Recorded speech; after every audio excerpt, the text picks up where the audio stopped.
At yun na nga mga par, kami nga ay napunta dito sa Karkar para nga kumain ng lechon. At dahil nga nag-cravings ako at ng mga kasama ko, umorder ako ng 1 kilo.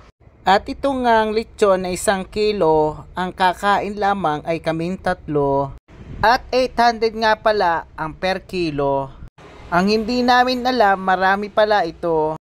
Hindi kaya kami mahilo. At nung pag-serve nga ay natakam kaming 3 at itong kasama ko ay nagpa-video. Si Nonoy nga ang first bite at sumunod naman si Honey ng second bite.